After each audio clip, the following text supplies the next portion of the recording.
Assalamualaikum warahmatullahi wabarakatuh. Apa kabar Ananda, para mahasiswa semua, dan Bapak Ibu serta teman-teman sekalian. Selamat berjumpa lagi di channel saya Hari Witriyono di YouTube. Hari ini kita akan belajar mengenai praktikum forensik basis data. Video ini saya berikan sehubungan dengan banyak mahasiswa saya yang pada nggak datang karena badai. Ya, lagi badai pada perkuliahan ini dan beberapa ada yang sakit. Ya, kita doakan yang sakit semoga lekas sembuh dan yang hadir juga selalu diberikan kesehatan. Untuk dapat barokahnya, mari sama-sama kita buka pertemuan ini dengan baca basmalah. Bismillahirrahmanirrahim. Hari ini kita akan bahas praktikum forensik basis data. Kenapa ya kita lakukan forensik pada basis data?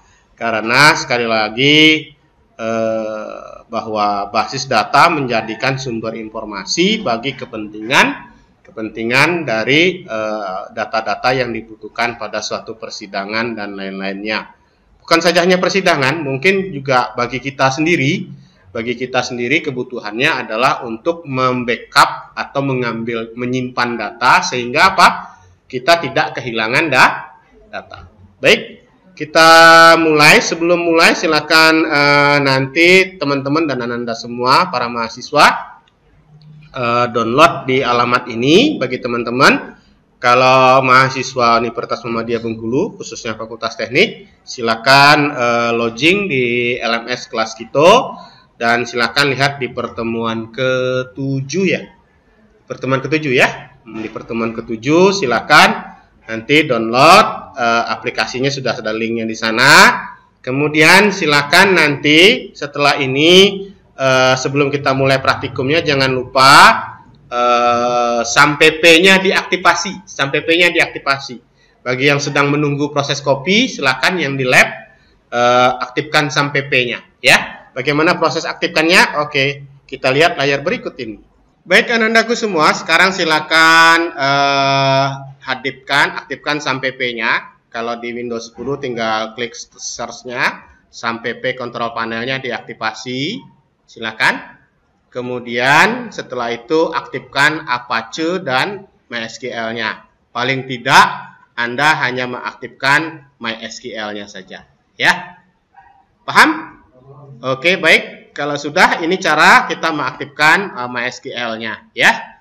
Kemudian setelah itu apa yang kita lakukan? Setelah itu kita aktifkan sel-nya, tinggal diklik tombol sel-nya ini, sehingga kita masuk ke dalam sel dari konsol MySQL-nya. Oke? Baiklah, sekarang kita sudah masuk ke konsolnya, ya. Pastikan Anda sekarang nyimpennya, kalau yang di lab di D ya. Oke, silakan pindah ke D. Yang saya gimana Pak? Yang saya ada di flash disk di E ya. Maka caranya gimana? Pada konsol ini kita ketik, kalau yang di D pindah ke D, D.2, enter. Kalau yang ada di flash disknya ada di E.2, enter. Oke? Baik, karena flash disk saya ada di E, maka kita pindahnya ke E.2, enter. Kemudian mari kita lihat, cek apakah file akademik asli tadi ada atau tidak. Caranya gimana? Caranya tinggal ketik dir akademigasli.sql, enter. Kalau ada, maka konsolnya akan menyampaikan hasilnya bahwa besarnya sekarang ini ada 112 mega, nama filenya itu, dan dibuat tanggal 3 November jam 17.22 ya. Ada benar Kak? Oke, ada. Oke, kalau sudah ada, sekarang apa yang kita lakukan? Sekarang kita masuk ke server basis data. Caranya gimana? Tinggal ketik MySQL spasi -u root. Kenapa -u root? Karena user defaultnya biasanya di server itu adalah root ya. Nah, perkara nanti pada prakteknya, maka inilah perlunya Anda bernegosiasi atau berbicara dengan pemegang server ya. Kalau perlu dalam proses login ini anakku semua, kita tidak sendirian, tetapi ada saksi. Karena apa? Nanti Anda yang malah kena tuduh menghapus data. Padahal kita akan melakukan proses backup atau pengambilan data untuk kepentingan forensik. Ya, begitu ya anakku semua ya. Jadi, walaupun sudah masuk kayak begini, pas walaupun nyocok kayak begini, pas ngidupin komputer pun kita harus ada saksi-saksi. Jadi, paling tidak Anda sendiri ya. Ada lebih dari 2 orang ya. Paham ya? Nah, itu dalam prakteknya di lapangan. Jadi jangan sendiri, karena apa, nanti Anda bisa-bisa juga kena tuduh bahwa Anda menghilangkan data. Ya kan? Oke. Kemudian pastikan juga bahwa memang servernya ini dipegang oleh pengendali server yang memang bisa berkooperasi, sehingga kepentingannya kita tahu apa usernya, apa password. Kalau memang Anda tidak dikasih tahu, silakan diminta dia membukanya ya. Oke, contohnya kayak gini. Kita tinggal min P, enter. Nah, kalau ada passwordnya tinggal enter, diisi lalu di enter. Kalau nggak ada di enter aja. Oke, sudah masuk ke dalam konsolnya? Benarkah? Oke, nah kemudian apa yang kita lakukan? Kita sekarang ini dalam praktikumnya, kembali ke slide-nya. Dalam praktikum ini kita akan belajar, tadi sudah koneksi ke servernya MySQL min urut. Sekarang kita akan belajar contohnya membuat backup ya, membuat database backup dari hasil file yang kita dapat ya. Oke. Nah, dalam hal ini kita akan membuat database bernama akademik baru. Kemudian nanti kita akan menggunakannya dengan membuat tabel mahasiswa yang isinya adalah NPM, kemudian nama, tanggal lahir, dan tempat lahir. Yuk kita mulai praktikumnya kembali. Ya, sekarang kita masih di konsol, maka kita buat apa tadi database-nya? Akademik baru. Oke, yuk kita buat create database akademik baru. Titik koma enter. Ya. Setelah itu apa yang kita lakukan? Setelah itu kita buka database-nya. Use akademik baru. Nah, ini kalau kita membuat database-nya di laptop aplikasi yang akan kita pakai untuk mengolah data yang sudah kita terima hasilnya nanti. Oke? Ya. Sekarang sebagai contohnya, kita akan membuat tabel baru, create table mahasiswa. Oke. Enter. Buka kurung, enter ya. Kemudian kita masukin npm. Tipenya varchar 10. Not null. Primary key. Contohnya ya. Primary key ini contoh membuat tabel dan kolom-kolomnya. Koma, enter. Kemudian apa lagi tadi? Tadi kita butuh npm, kemudian nama varchar 50, tanggal lahirnya date, tempat lahirnya varchar 15. Oke, kita lanjutin dengan tadi nama ya. Nama varcharnya 50. Not null. Not null itu artinya wajib diisi. Kemudian tanggal lahir tadi ya. Tanggal lahir ya. Oh iya, tanggal lahir tipenya date. Not null juga wajib diisi. Not null. Kemudian terakhir tempat lahir, tipenya varchar. Berapa tadi ukurannya? Varchar 15 ya. Oke, varchar 15.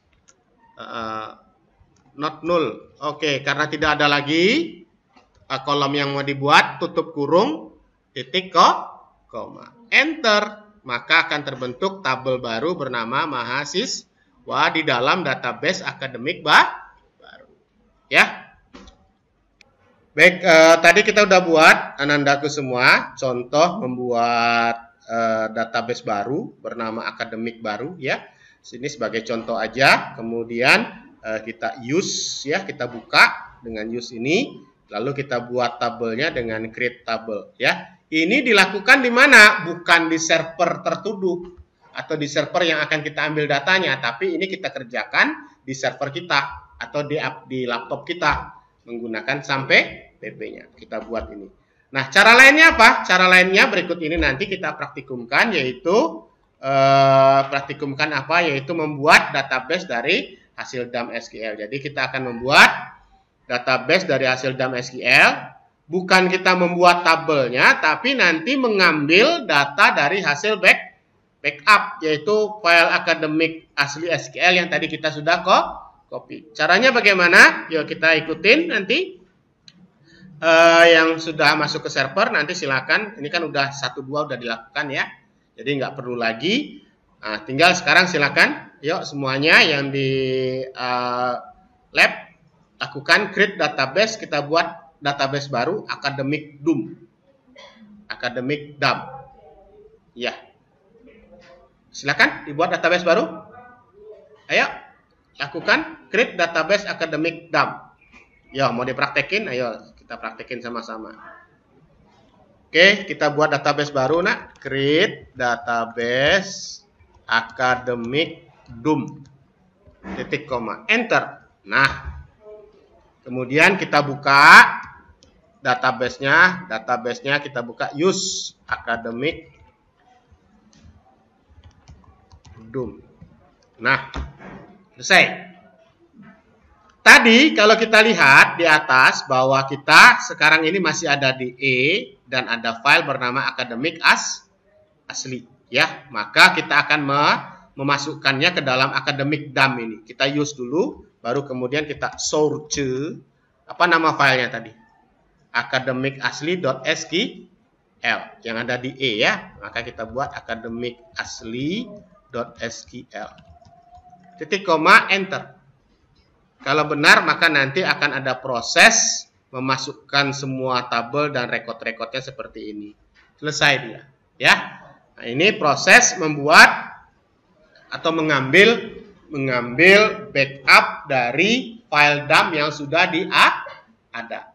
Ya. Oke, baik. Kita ikutin. Baik, selesai. Kita sudah, baik ya, ini sudah selesai. Kita sudah mengcopy apa? Mengcopy isi file dari akademik asli, file dump-nya ke dalam file database baru yang kita buat tadi, sehingga sama persis hasil kopinya dengan yang kita ambil datanya dari server tertuduh atau server yang akan kita ambil datanya. Paham?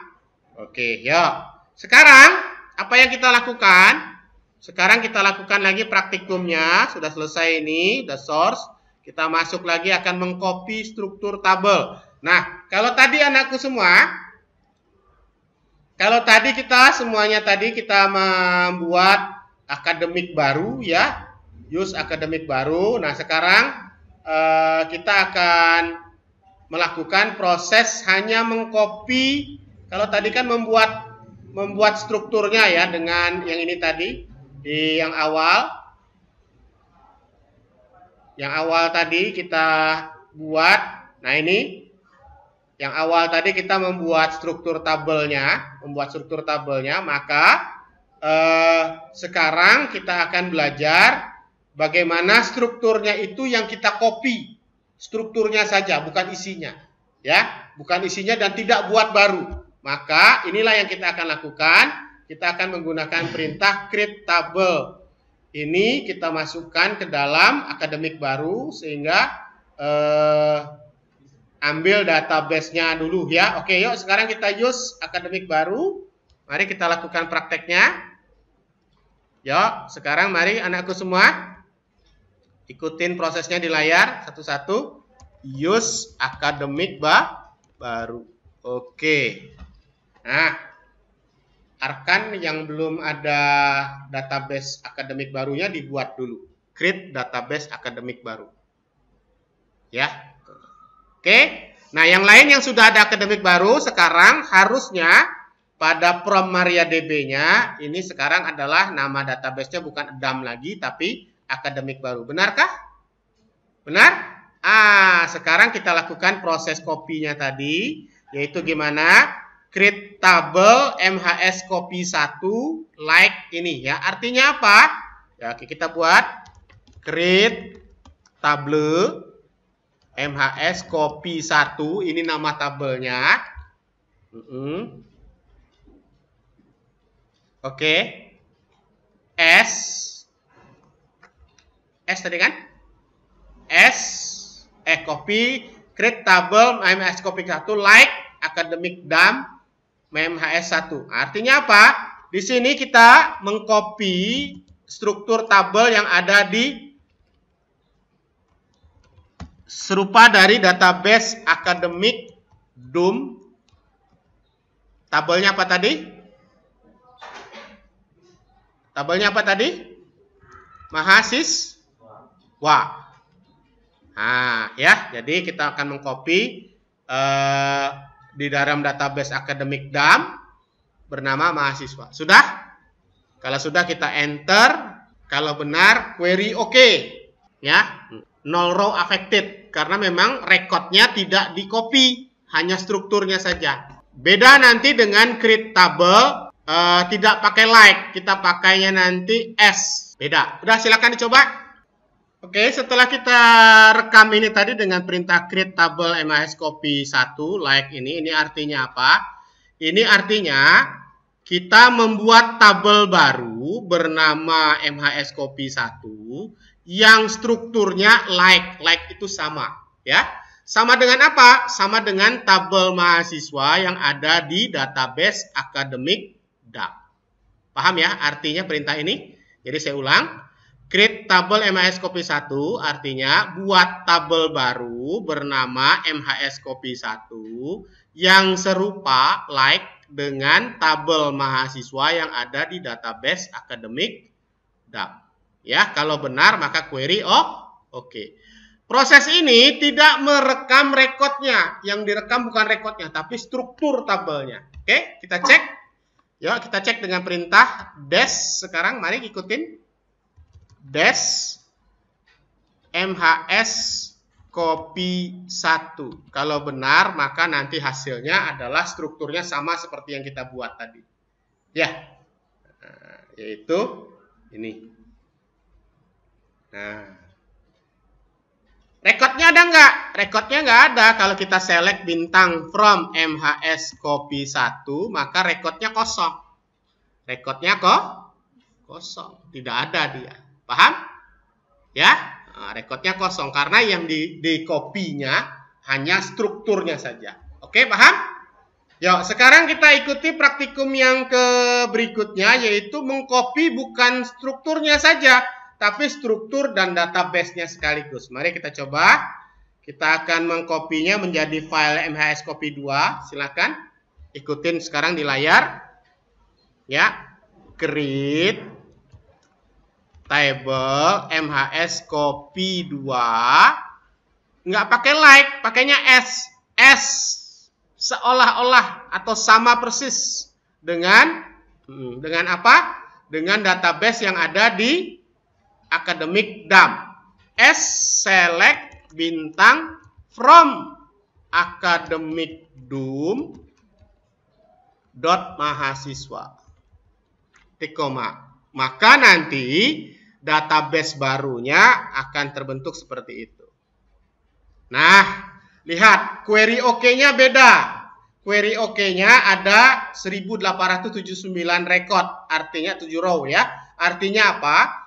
Yang database mahasiswa tadi, database akademik DAM yang berisi tabel mahasiswa tadi, strukturnya di copy dan jumlah rekodnya yang sebesar 1879 record tadi juga di copy. Dan di sini diberikan informasi duplikatnya 0, warningnya 0. Artinya apa? Tidak ada rekod yang datanya sama. Ya, paham? Dan jumlahnya totalnya ada 1879 rekod. Paham ya? Oke, gimana mengecek tadi strukturnya? Mari kita coba cek. Dash MHS copy 2. Maka strukturnya sama persis kan? Oke, tetapi rekodnya beda. Yuk kita cek. Select bintang from MHS copy 2. Kalau benar, nanti dia akan menampilkan 1879 rekod orang tadi ya. Yuk kita cek. Benarkah? Iya, banyak banget ya. Ini sebagian dari angkatan kalian ya, angkatan 18. Semuanya ada di sini. Ya. Nah, benar kan? Ya. Oke, contoh. Kita mau menampilkan kembali contohnya, menampilkan rekod yang bernama Arkan. Mengandung tulisan Arkan. Gimana Pak caranya? Bukan select bintang kayak begini. Memang select bintang, tapi kita tambahkan select bintang from MHS Copy 2 where nama like kutip tunggal persen Arkan persen tik koma. Ya, artinya apa ini yang mau kita kerjakan? Yang mau kita kerjakan ini select bintang from MHS 2 where nama like kutip persen Arkan persen kutip titik koma. Artinya kita mau menampilkan atau mencari data dari tabel MHS Copy 2 yang namanya mengandung tulisan Arkan, mau di depan, mau di tengah, mau di belakang, tapi yang kita cari mengandung tulisan Arkan. Kita enter, ada nggak? Kalau ada pasti ketemu. Ketemu? Iya, ada Muhammad Abdul Rasid Arkan. Ya, tanggal lahirnya 24 Maret 2000 di Bengkulu. Benarkah? Benar datanya? Oke. Sekarang mau nyari siapa? Teti. Hah? Veti. Weti. Kita mau nyari semua yang ada Weti. Oke. Pak malas ngetik, tekan aja keyboard ke atas. Ya, tekan kursor ke atas, diganti Arkannya dengan Weti. Maka nanti Weti-nya mau di depan, di belakang, di tengah, di akhir, ya, akan muncul. Oke, kita lihat Weti, benarkah? Iya, se-UMB dari angkatan 18 hanya satu yang namanya Weti. Sama kayak Arkan, hanya satu orang yang bernama Arkan. Paham? Paham? Oke, siapa nama pasaran? Ayo. Oke, kita cek yang namanya Hari, kayak nama saya, nama pasaran. Mengandung Hari, siapa aja? Tak ada rupanya. Ya, di angkatan 18 nggak ada yang namanya Hari. Oke, siapa yang namanya Diana? Diana ada nggak Diana? Oh, ada 9 orang yang namanya Diana. Diana Sukarnia, Diana Agustina, Mardiana. Diananya di ujung, ya. Kemudian Tesi Mardiana, Dina Mardiana, Yeni Diana, Diana Khairunisa, dan sebagainya. Paham? Ketemu ya? Oke? Nah, sekarang misalnya kita kembali mau membuat tabel baru yang isinya bernama Diana. Gimana caranya? Create tabel MHS Diana. Apa tadi?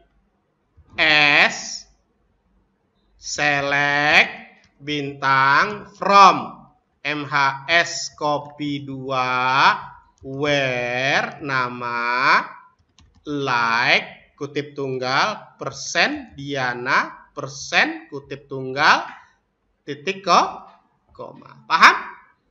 Kita enter. Tup, maka terbentuklah tabel baru bernama MHS Diana yang isinya orang-orang ini aja, yang lain tidak diambil. Sehingga dalam proses analisa rekod, ya, dalam proses analisa rekod kita fokus hanya orang yang bernama Diana. Paham? Paham? Oke? Yuk, coba kita cek lagi. Kita cek semua orang yang huruf keduanya ada huruf A di namanya. Halo? Mau ngapain kita? Mau menganalisa mahasiswa yang huruf keduanya adalah huruf A. Gimana ngeceknya? Select dari yang MHS Copy 2 ya.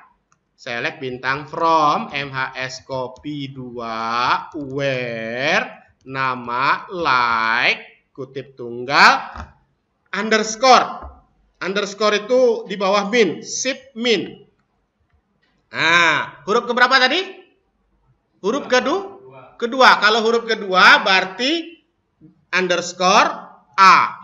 Ya. berarti huruf keduanya A. Kalau huruf A-nya ketiga, underscore, underscore, baru A. Paham? Paham? Oke. Kemudian kita tidak pandang setelah A apa namanya, terserah. Ya, maka kita pasang persen. Kutip tunggal titik koma. Ya, kita enter. Ada berapa orang yang huruf keduanya A? Wow, ternyata banyak, ada 293 orang mahasiswa yang huruf keduanya A. Benar nggak? Benar, Fatur Rahman Asidiki, Sartika Hakiki, Mawardi, tidak ada yang error. Semuanya huruf keduanya A. Paham? Paham? Kita buat tabel baru? Ayo, kita buat tabel baru. Tabel baru mahasiswa yang huruf keduanya A. Gimana caranya? Gimana tadi caranya? Create tabel MHS huruf kedua A. Dari S, select bintang from MHS copy 2, where namanya huruf keduanya A. Tidak lihat lagi yang lain-lain. Lalu titik ke koma. Enter. 293 rekod tadi terpisah dari tabel MHS copy 2 menjadi tabel baru bernama MHS huruf kedua A. Paham anakku semua? Itu caranya kita memilah-milah sehingga menjadi beberapa tabel. Paham? Ada pertanyaan? Silakan. Oke, baik. Teman-teman yang di YouTube, kalau ada pertanyaan, silakan kasih komentar. Dan jangan lupa ya, jangan lupa dong subscribe, comment, like, and share. Oke. Kalau ada pertanyaan bagi teman-teman yang bukan mahasiswa UMB, silakan kasih di komen. Kemudian ketik pertanyaannya apa. Kalau kurang jelas, mau langsung kontak saya, boleh secara private, silakan di WA di nomor yang tertera pada channel saya. Oke, jangan lupa sekali lagi ya. Sekali lagi subscribe, comment, like, and share. Terima kasih. Baik anandaku semua, kalau tadi kita mengcopy file SQL-nya, sekarang kita belajar bagaimana membuat file SQL-nya. Seluruh database-nya kita ambil. Dalam prakteknya anakku, ketika kita berhubungan dengan kegiatan forensik ini, maka kita kadang-kadang tidak memilah-milah tabelnya. Ambil nih yang satu database. Baik, terakhir kita akan belajar bagaimana membuat file SQL-nya dari file DAM yang ada ini, dari database yang ada, sehingga terbentuk sebuah file SQL sendiri ya. Oke, kita keluar, exit, ya, bisa exit, enter. Nah, misalnya kita menyimpannya di D, kita pindah ke D, ya. Lakukan prosesnya dengan MySQL DOM. Jadi MySQL DOM ini adalah aplikasi untuk membackup satu database atau satu tabel dari suatu database. Oke, tadi kita punya file database bernama academic DOM. Maka kita buat MySQL DOM min u root min p, nama database-nya ditulis academic DOM, titik spasi, tanda lebih besar, tulis academicdom.sql. Nah, ini adalah proses membuat file academic DOM, file database academic DOM menjadi file DAM bernama academicdom.sql. Sehingga seluruh tabel yang ada di dalam database academic DOM akan tersimpan, backupnya menjadi academicdom.sql. Yang cara mengembalikannya, lihat yang tadi, yaitu pada waktu kita men-source-nya tadi ya. Oke, silakan di enter. Kalau benar dia minta password, karena kita tadi nggak pakai password, kita enter aja, maka terbentuklah file baru di D dengan nama academic DOM. Oke, kita coba cek dir bintang.sql. Apakah benar ada dua sekarang? karena tadi masih ada akademik asli.sql, sekarang ada file baru di 1732 dengan ukuran 112.84. Ya, oke. Ya, terakhirnya kita akan membackup database akademik baru beserta tabel-tabelnya. Jadi gimana tadi? MySQL DOM, ya, MySQL DOM min u root min p. Nama databasenya apa tadi? Akademik baru, disimpan menjadi file SQL akademik baru.sql. Ini kembali latihan terakhir hari ini. MySQL DAM-nya membuat merekam akademik baru, database-nya dan tabel-tabelnya menjadi file baru bernama akademik baru.sql. Enter. Nah, enter. Maka sekarang database file SQL-nya sudah ada lebih daripada 2, yaitu ada 3. Inilah hasilnya yang sudah kita buat database-nya, ya. Oke, hari ini itu dulu anakku semua. Ya. Selamat belajar. Jangan lupa nanti tonton video YouTube-nya kalau lupa, ya. Dan juga jangan lupa subscribe, comment, like, and share. Bagi teman-teman dan Bapak Ibu di YouTube yang mau bertanya, masih kurang jelas, silakan digeser-geser tampilan videonya, dan akan saya buat indeksnya juga, karena tadi kita sudah membuat praktikum beberapa buah. Sampai jumpa lagi, sekali lagi jangan lupa subscribe, comment, like, dan share. Terima kasih bagi yang sudah subscribe, semoga Allah banyakkan barokah untuk kita semua. Mari kita tutup semua pertemuan ini dengan membaca hamdalah. Alhamdulillahirabbil alamin. Sampai jumpa lagi. Assalamualaikum warahmatullahi wabarakatuh.